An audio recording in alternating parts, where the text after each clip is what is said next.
많은 사람들이요, 자기가 알고 있는 지식 혹은 자기가 믿는 것에 대해서 매우 집착적이에요. 모든 사람들이 그래요. 그래서 그것을 한번 바꿔준다는 것이 굉장히 힘들어요. 이 사회를 살아가면서도 많은 사람들이 그렇게 살아가요.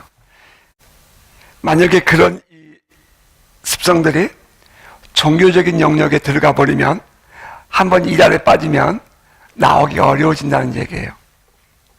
한번 잘못된 성경 해석하면 그러면 그거 고치기가 쉽지가 않아요. 이제 그런 본문이, 그런 내용이 오늘 본문에 들어있어요. 사두개인들이라고 했어요. 그 사두개인들은 부활을 믿지 않아요. 놀라운 일이에요. 부활을 믿지 않아요. 그런데 그들은 이 모세오경을 첫 절부터 신명기 끝절까지 처음부터까지 다 외우는 사람들이에요. 지금도 그 랍비 코헨에 의해서 세워진 학교, 코헨 대학이라고 있어요. 근데 그 학교는 테필린이라는 그 교육을 하는데요. 그게 뭐냐면 창세기 1장 1절부터 모세오경 전체를 통으로 암송하는 거예요. 유대인들은 어렸을 때부터 그 모세오경을 암송을 하면 이렇게 머리에 이렇게 뭐 붙이고 있죠.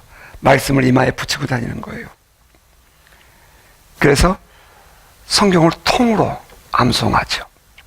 이 사두개인들이 바로 그런 사람들이란 말이에요. 사독이라는 의미는 의롭다라는 그런 단어에서 나온 것인데요. 이제 종종 보편적으로 성경학자들은 말하기를 이 사두개인들은 제사장 사독에 속하는 계열의 사람들이다라고 얘기를 해요. 그들은 성경을 믿어요. 모세오경을 정말 철저하게 문자대로 믿어요. 그런데 부활을 믿지 않아요. 이제 부활을 그 당시에 바리새인들이 부활을 믿고 사두개인들은 부활을 믿지 않았다라고 얘기하는데, 우리가 흔히 알기는 부활은 예수님의 부활이 처음이라고 생각할 가능성이 있어요. 아니요. 이집트 사람들도 죽은 자의 부활을 믿었어요. 이미 예수님 이전의 사람들이죠. 그들이 미이라를 만든 이유는 죽은 자가 다시 살아날 것을, 그대로 살아날 것을 믿기 때문에 그들은 죽은 자의 몸을 미이라로 만드는 거예요. 그런 부활 사상이 이집트에도 있고요, 그 중동 지역에 이미 있었다는 거예요. 역사적으로 보면. 그런데 바리새인들은 그것을 믿었잖아요. 그런데 사두개인들은 그것을 믿지를 않아요. 그들이 예수께 와서 물어요. 모세의 가르침에 보면 마지가, 장남이 결혼했는데 상속자를 낳지 못하고 죽어요. 그러면 그 다음에 둘째 아들이, 그 동생이 그 형수와 결혼을 다시 해서 재혼을 해서 아들을 낳게 하고, 그 낳은 첫 아들은 형수의 이름으로 입양을 시키도록 돼 있어요. 신명기 25장 5절 6절. 또 만약에 둘째가 죽으면 셋째가 쭉 내려가면서, 만약에 상속자가 없으면 맨 마지막까지 가서 어떻게든지 아들을 하나 낳으면 맨 큰 아들, 그 아들에게 상속자의 이름을 올려주고 그 가문을 잇게 하는 법이 있었어요. 그러니 이 사두개인들이 예수께 와서 묻는 거지요. 7명의 형제가 있는데 다 죽었습니다. 아들을 낳지 못하고 이 여인도 죽었습니다. 자, 그렇다면 모두가 다 부활했을 때에 이 여인은 누구의 부인이 됩니까? 지금 예수께 와서 이 질문하는 모습, 여러분 그냥 쓱 평면적으로 읽으면 참 지혜롭게 질문했다 라고 볼 수 있을지 모르겠지만, 이 말씀을 곰곰이 곱씹어보면 지금 예수께 와서 이렇게 말하고 있는 사두개인들의 그들의 마음이 느껴져요. 사두개인들은 그 당시에 사회적으로도 인정을 받는 그룹이었고요. 이 사두개인들 속에서 대제사장이 나타나기도 해요. 그러니까 나름대로 성경을, 모세 오경이지만 아주 능통한 사람들이라는 우월감이 그 속에 있다는 거예요. 이 요세푸스라는 역사학자의 책에 의하면 당시에는 바리새파, 사두개파, 에세네파 이런 세 그룹이 있다 이렇게 말을 해요. 우리가 잘 아는 대로 이 바리새파는 파리세이스, 파티션, 우리 오늘날 영어로 따지면 그러니까 구별하다 하는 뜻에서의 바리새파예요. 그러니까 이 바리새인들은 세상의 사람들과 같지 않다 그런 의미가 있고요. 사두개파라고 하면 우리는 의로운 자다. 우리는 의로운 자다. 우리는 이 모세 오경 이것만을 인정한다 하는 그런 그룹이 있고요. 에세네파라는 것은 당시에 이스라엘 독립을 주장하는 그런 열심당원들, 그런 그룹이었어요. 그러다 보니까 이 사두개인들의 마음속에 언제나 난 너희와 같지 않아. 난 너희들보다 많은 걸 알아. 나는 사회적으로 이래. 우월감이 있단 말이에요. 그러니까 지금 예수께 와서 질문해요. 그런데 예수께 질문하고 있는 그 마음속에 말이에요. 아주 우월감이 꽉 차 있어요. 만약에 지금 예수님이 말 실수하면 그냥 무시해버릴 그런 각오로, 그런 자세로 그들이 지금 예수님께 나와서 질문하는 거예요. 뿐만 아니라, 근데 그러다 보니까 지금 그들의 이 예수께 나와서 질문하는 자세는 매우 교만했죠. 신앙인들이 많이 알면 알수록 좀 겸손해지면 좋겠는데, 특별히 이렇게 자기의 고집이 강한 사람들, 자기의 지식으로 신앙생활을 하는 사람들, 자기의 주장을 끝까지 고집하는 그런 사람들에게서 보편적으로 보이는 어떤 그런 이 모습이 뭐냐면 교만하다는 거예요. 남의 말을 들어줄 생각도 없고요. 남의 말을 이해하려고 노력도 안 해요.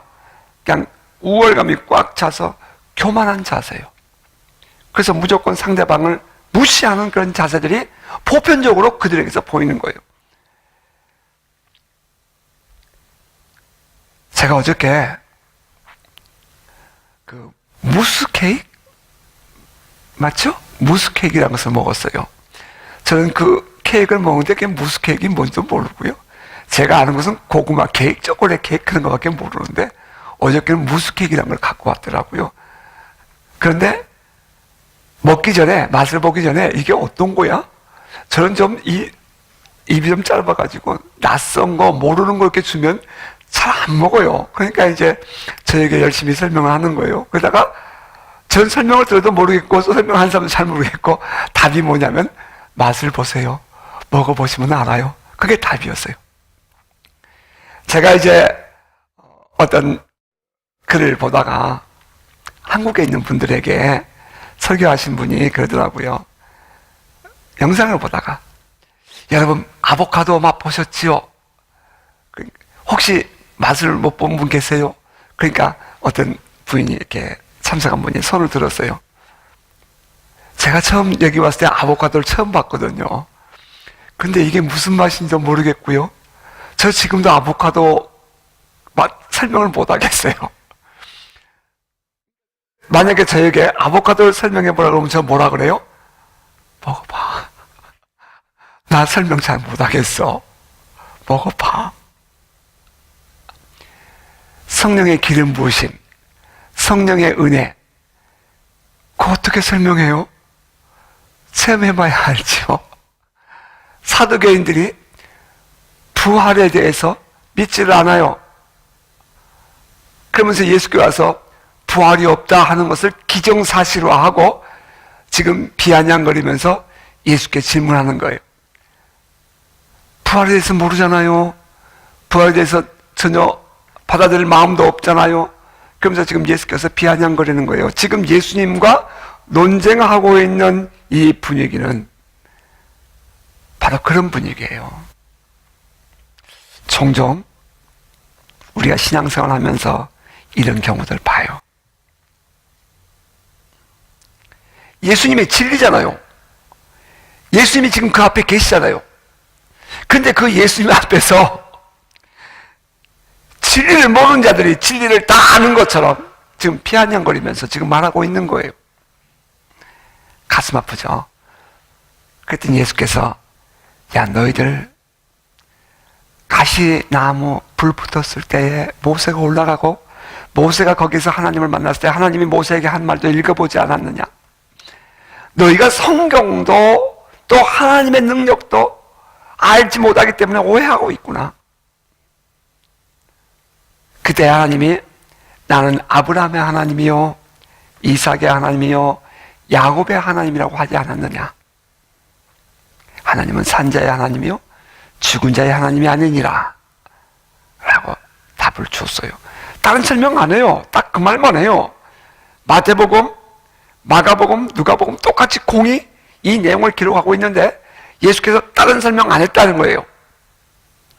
하나님은 죽은 자의 하나님이 아니라 산 자의 하나님이라 그렇게 말했더니 누가복음의 기록을 보면 서기관들이 그 옆에서 그 말을 듣고 있다가 탐복을 하면서 선생님 말씀 참 잘하셨습니다 라고 말을 해요. 그랬더니 더 이상 사두개인들이 묻지 못하고 떠나갔다라고 얘기하고 있어요. 여러분, 그 아브라함의 하나님이요 이삭의 하나님이요 야곱의 하나님이다. 하나님께서 그렇게 말씀하셨다.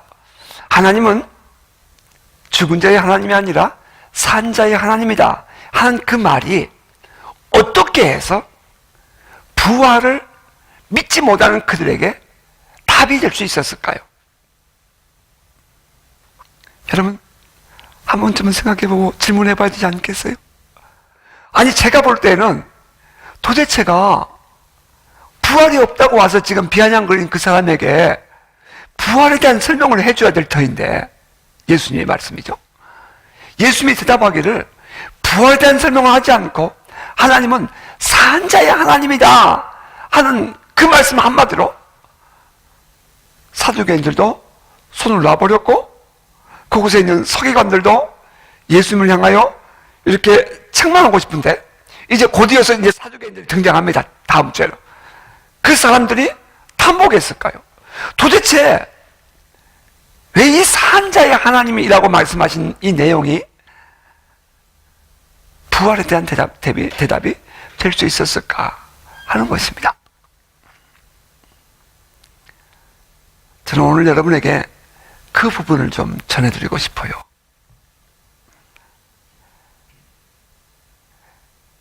성경을 읽다 보면 하나님을 아브라함의 하나님, 이삭의 하나님, 야곱의 하나님이라고 설명을 해요.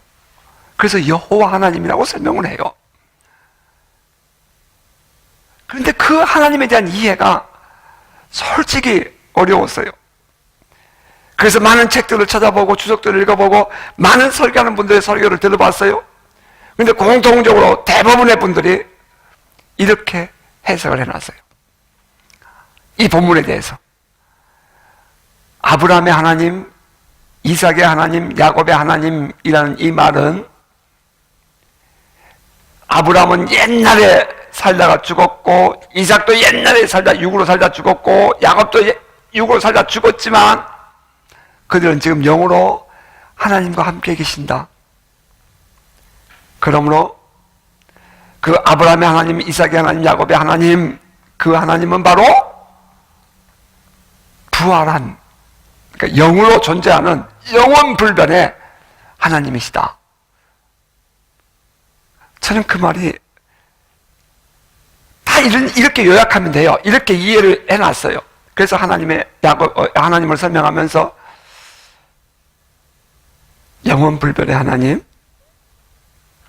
아브라함의 하나님, 이삭의 하나님, 야곱의 하나님이라고 해 놓았는데, 저는 그게 양이 안 차요. 이해가 잘 안 돼요.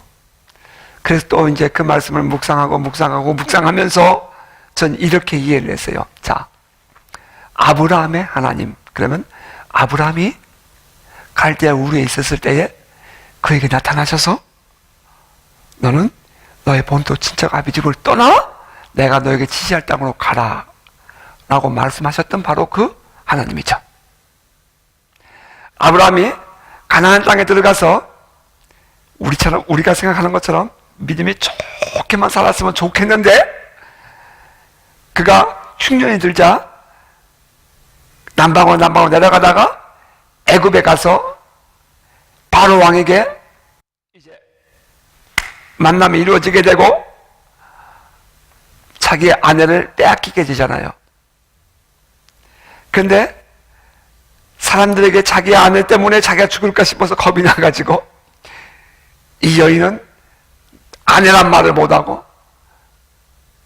내 누이라고 얘기하고 결국은 아내를 뺏겨버리잖아요. 그러니까 남자 고시를 못하는 거예요. 담대하지가 못해요. 비겁해요. 그래서 아내를 뺏기는 남자가 돼요.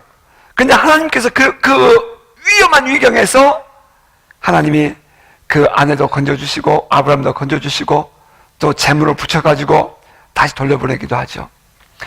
아브라함이 뭐 늘 그렇게 믿음이 좋은 사람만은 아니에요.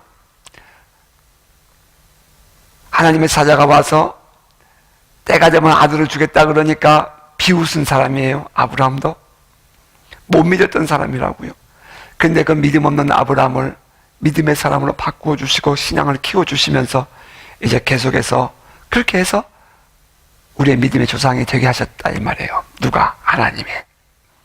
이삭은 어떤 사람이에요? 물론 순종한 사람이기도 하지만 뭐 이삭에 대해서는 크게 많은 기록이 없어요. 하지만 이삭의 삶에서 동행하셨던 바로 그 하나님이란 말이죠. 야곱의 하나님은 또 어떤 하나님이에요? 야곱은 또 어떤 사람이에요? 야곱이 정결하고 깨끗하고 뭐 잘 살고 그랬나요? 아니요. 야곱은 대단한 사람이에요. 하여간 자기의 유익을 위해서 뭐 엎었다 뒤집었다 한 사람이잖아요.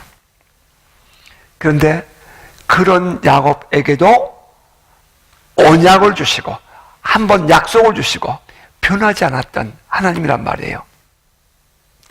아브라함의 하나님, 아브라함이 살아있을 때 믿었던 바로 그 여호와 하나님, 이삭의 하나님, 이삭이 살아있으면서 섬겼던 바로 그 하나님, 야곱의 하나님, 야곱이 그런 존재임에도 불구하고 섬겼던 바로 그 여호와 하나님, 그 하나님이 바로 지금도 우리가 섬기는 그 하나님이란 얘기죠.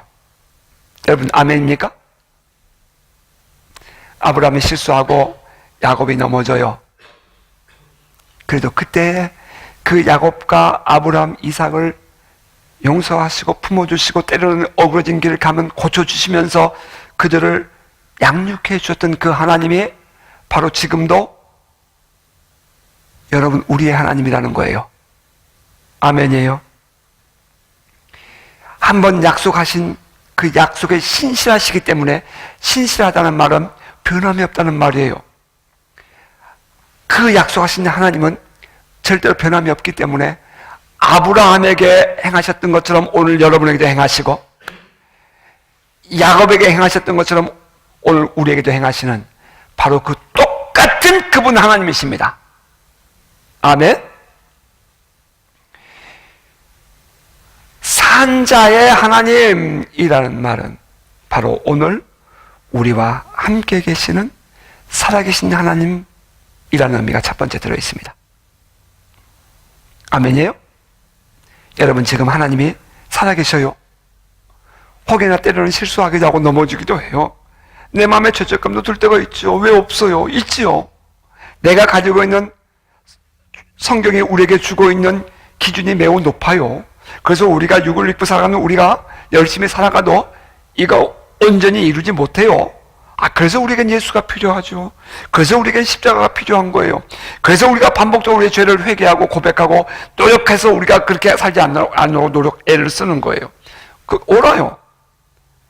그러나 그때마다 언약에 신실하신 하나님, 한 번 택하시고 우리를 자녀 삼으신 하나님은 싫어버리지 아니하시고 우리를 회개하여 돌아와 용서받게 하시고 하나님의 자녀로서의 삶을 살도록 우리를 이끌어 가십니다. 아멘이에요? 바로 그 하나님이 우리의 하나님이죠. 두 번째, 그 아브라함의 하나님, 이삭의 하나님, 야곱의 하나님이라는 그 단어 속에 들어있는 것은 역사적이죠. 아브라함은 옛날 분이고 그분의 아들이 이삭이고 그분의 아들이 야곱이고, 그죠? 그러니까 그때 그 계대 속에 들어있는 것은 이렇게 하나님은 영원하시다 하는 뜻이 들어있죠. 3500년 전에 모세 시대에 하나님이 지금 똑같은 하나님이 우리 하나님이십니다. 그죠? 맞죠? 똑같은 하나님의 모세 하나님이 바로 여러분 하나님, 우리 하나님이 맞잖아요. 아멘이에요, 노멘이에요. 여러분 빨리 따라오셔야 돼요. 바로 모세의 하나님이 바로 나의 하나님이고요. 이사야의 하나님이 바로 나의 하나님이고요. 지금 예수님 당시에 이 하나님이 바로 우리의 하나님이에요. 지금도 이 하나님은 죽지 않으시죠. 영원하시죠. 영원하셔. 유대인의 탈무드에 보면 이런 말이 있어요. 어떤 사람이 영혼에 대해서 설명해 달라 그랬대요. 그랬더니 그 랍비가 말하기를 지금도 살아있느냐? 그랬더니 그렇죠? 그랬더니 너는 지금 영혼 속에 살고 있는 것이다 라고 말했대요. 여러분 살고 계시잖아요. 그죠? 여러분이 지금 어디에 살고 있어요? 이 하나님의 그 영원하심 속에 지금 우리는 살고 있는 거예요. 하나님의 영원하심, 이것은 하나님의 속성이고요. 하나님의 세계인데요. 이 하나님의 영원하심 속에 우리는 잠시 왔다가 육으로 왔다가 육으로 가지만 우리의 영혼은 다시 또 주님께 가서 기다렸다가 예수님 재림하실 때 우리는 부활할 거예요. 그러면 오늘 우리는 어디에 살고 있는 거죠? 바로 하나님의 영원하신 통치, 하나님 나라 안에 지금 우리가 살고 있는 거예요. 이게 유대인들의 해석이에요. 그럼 부활이 뭐예요? 육신을 벗고 영혼과 육체가 분리된 죽음을 맞이했다가 주님 오실 때 다시 부활하는 거잖아요. 다시 부활한 것은, 그러면 이 사람들 생각할 때는 이것은 단절된다고 생각하는데 하나님의 영원성 속에서 이해를 해보면 단절이 아니라 이것은 계속되고 있다는 거예요. 시간의 개념에서 계속되고 있는 것이니까 의미가 없다. 그때가 되면 장가도 가지 않고 시집도 가지 않는다. 천사들과 같다. 뭐 날개가 있다 그런 뜻이 아니고요. 장가도 가지 않고 이 시집도 가지 않고 아버지와 아들의 관계가 아니라, 그건 육신 안에서의 아버지와 아들의 관계죠. 그게 아니라 모두가 다 하나님의 아들로서 하나님의 자녀로서 우리가 모두가 다 그렇게 존재해 있다는 거예요. 그 세계는 다르다는 거예요. 지금 우리가 육신 입고 사는 이 세계와 달리. 예수께서 하나님의 영원하심, 그리고 또 지금도 살아계셔서 우리와 함께 계신 그 하나님, 그 하나님이 지금 우리와 함께 계시니 우리가 바로 그 영혼 속에 살고 있으므로 부활을 특별한 것으로 생각하지 아니하고 바로 우리는 이대로 쭉 살면 부활은 곧 우리의 것이다 하는 그런 대답을 주었을 때에 사두개인들의 질문이 더 이상 부활에 대한 의심을 갖지 않도록 해줬다는 거예요. 자, 그런 의미에서 저는 여러분들에게 질문해보고 싶어요. 미련한 질문이죠. 여러분, 부활을 믿으세요? 제가 참 미련한 질문했어요. 부활을 믿으세요? 그걸 묻고 말고가 어디 있어요? 근데 저는 이 부활이 진짜 사건으로 믿어지게 된 것은 제가 성령의 기름 부심을 받은 이후였어요. 성경을 자꾸 배우고 가르치고 하다 보면 나도 모르게 그것이 진짜 같이 믿어지는 거예요. 그러다 보니까 습관적으로 부활의 의미가 무엇이고, 부활은 철학적으로 어떤 의미가 있고, 이런 해석을 하고 있지, 부활 자체가, 예수께서 부활했다는 그 자체가 그 나하고는 상관이 없는 것처럼 신앙생활을 해왔었어요. 그랬는데 이제 성령의 기름 부심을 경험하고, 다시 말하면 성령님이 지금 나와 함께 계시고 나를 만져주시고 내가 하나님과 교제하며 살아가는 삶을 누리게 되었을 때에, 그때 느끼는 부활에 대한 느낌은 전혀 달랐어요. 어떤 목사님이 한국에 가셨다가 기도원으로 가셨대요. 그런데 거기서 이분이 목사님이에요. 우리 오클랜드에 오랫동안 목회하신 분이에요. 근데 그분이 한국 기도원을 갔다가 성령의 기름 부심을 체험했어요. 돌아오셔서 그러는 거예요. 같이 만났는데, 이 목사님, 전에는 내가 부활에 대해서 설교할 때는 부활의 의미가 어떻고 부활을 누가 어떻게 말했고 나 그런 설교만 했어. 그랬는데 나 기도원 가서 성령을 체험하고 나니까 이제는 내가 왜 그동안 그렇게 했는가 부끄러워. 난 이제는 예수님의 부활이라는 것이 믿어져. 팩트, 역사적인 사실을 난 믿어줘. 이제는 내가 부활의 의미가 어떻고 난 이제는 그 설교 못하겠어. 예수님의 부활이 믿어져. 그렇게 얘기하시더라고요. 예수님께서 부활하셨다는 사실이 믿어진다는 것은 단순히 이건 지식이 아니라 성령의 은혜입니다. 성령의 기름 부으심, 성령 체험이에요. 그것을 통해서만이 예수의 부활이 역사적인 사실로, 현실로 믿어진다는 거예요. 그런 의미에서 여러분에게 이 성령의 기름 부심이 충만하기를 주의 이름으로 축복합니다. 예수를 우리가 믿는 것은 성령의 은혜라고 고린도후전서 12장 3절 하반절에 말씀했죠. 그러나 그것이 전부가 아니라는 거예요. 성령을 받은 이후에 성령을 충만하게 받은 베드로와 요한, 그들은 나가서 부활하신 그리스도를 증거해요. 어떤 그리스도요? 부활하신 그리스도요. 사람들은 예수의 부활을 믿지 않았잖아요. 말로는 예수의 부활을 말하지만 예수의 부활을 그들이 받아들이지 못해요. 그래서 예수께서 부활했다는 사실을 베드로가 나가서 전하는 거예요. 언제? 성령을 받고 나서. 여러분 안에 성령이 충만한 은혜가 있기를 주의 이름으로 축복합니다. 이 사두개인들이 말해요. 성경을 모르는 사람들이 아니라고요. 아니, 모세오경을 처음부터 끝까지 탈탈탈탈 어린 5살 때부터 외운다니까요. 그런 사람들이에요. 성경 지식이 없어서 그들이 그렇게 부활을 못 믿는 것이 아니에요. 오늘날에도 교회는 나오지만 죄송해요. 성경 지식은 많은데 성령의 기름 부심이 없어요. 성령의 은혜가 없어요. 그러다 보니까 지식은 많은데 산신앙이 아닌 거예요. 마치 사두개인처럼. 그러다 보니까 어떻게 돼요? 교만해져요. 우월감만 강해요. 저는 이 사두개인이 예수께 와서 질문할 때에 이 질문을 이렇게 있다가 좀 죄송해요 이렇게 표현해서 야 정말 야비하다. 어떻게 비유를 해도 이렇게 비유했을까? 한 여인이 7 여인과 결혼을 하고 그렇게 생활한단 말이야. 어떻게 비유를 해도 이렇게 야비하게 비유를 할까? 난 그런 마음이 들더라고요. 성령의 기름 부심이 없으니까, 하나님의 은혜가 없으니까 이렇게 사람이 메말라지고 거칠어지고 얇아질 수 있구나. 저는 그런 마음이 생겼어요. 여러분, 성령 충만하시기를 주의 이름으로 축복합니다. 성령 충만하시기를 주의 이름으로 축복합니다. 성령의 기름 부심이 있기를 바랍니다.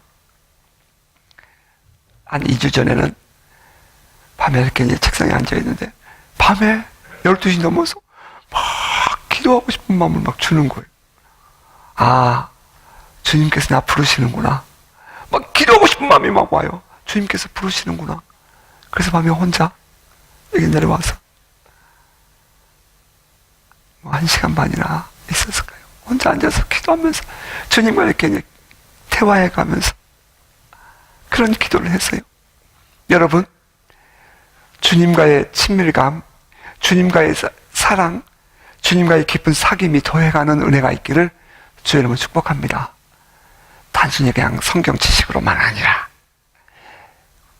훈련되어서 하는 그런 제자가 아니라 거기에 성령의 기름 부심에 더해서 정말 하나님의 능력을 아는, 너희가 성경도 하나님의 능력도 알지 못함으로 오해하였구나 하는 그 주님의 아픈 소리 들으면서 여러분 안에 이 성경도 알고 하나님의 능력도 아는 그런 은혜가 있기를 주의 이름으로 축복합니다. 그래서 여러분 진정한 자유함, 하나님의 은혜 안에 머무는 삶에 대해서 여러분 증거가 있고 간증이 있는 삶 되시기를 주의 이름으로 축복합니다. 아멘.